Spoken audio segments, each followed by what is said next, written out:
this is Hannah Olenoff. Hannah moved here from Washington because she heard me talk about chronic fatigue syndrome so much, and she's caught up in it with me now, and I think I've got her totally into this thing, and so she turned her life upside down to come down here so we could start a clinic, and then hopefully model this clinic in a way that it could be transplanted. It's a teaching tool for clinicians so that they can go through the various aspects, the sleep and the endocrine and the immune and the viral and so on, and go through each individual part of what needs to be done in the evaluation and the treatment process. So that's very, very exciting. And it's also all hopefully under one roof, the diagnostics we need with the exception of the lab.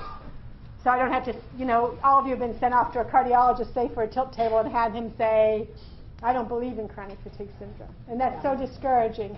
So we're trying to make a compassionate place where we can do the guts of the workup and the diagnostics under one roof with people who are well-trained and, you know, compassionate and believe that this is a real entity. And really work with you to be on your team. Out on the table out there, there are some flyers. The most important thing on this flyer is the email address info@cfsclinic.com. Okay?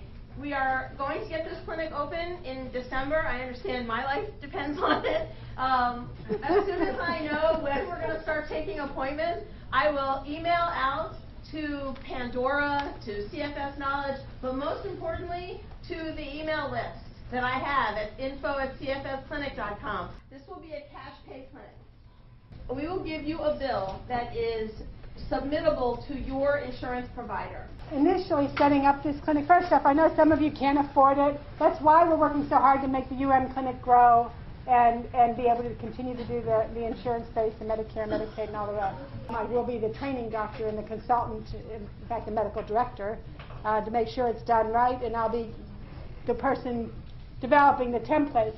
Now these templates are really exciting, and I'm hoping to see them used more broadly. And of course here at the University of Miami Clinic, please don't even think I'm leaving. I'm not. I'm not leaving the University of Miami Clinic. Let me underscore that. I'm not leaving the University of Miami Clinic.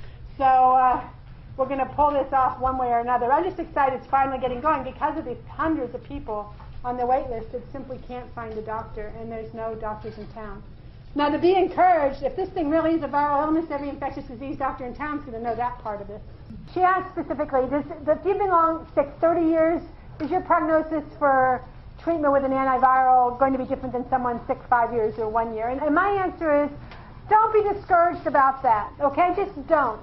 There is something about being older that the immune system doesn't reconstitute as quickly. Younger people, not so much duration, younger people are going to do better than older people, but the older people are going to do well too if we can project from our HIV experience. I have to let a vet have the last word, so you get the last word. Last question, really the last question. It's not a question, it's a statement. I want to thank you for the work you're doing, especially for the veterans of the VA hospital. And as one of your patients, I just told you this week, you gave me hope when I had given up completely on the other things. And I appreciate that, and I want to thank you, and on behalf of the veterans, thank you very much. You're very welcome. Very much. Thank you.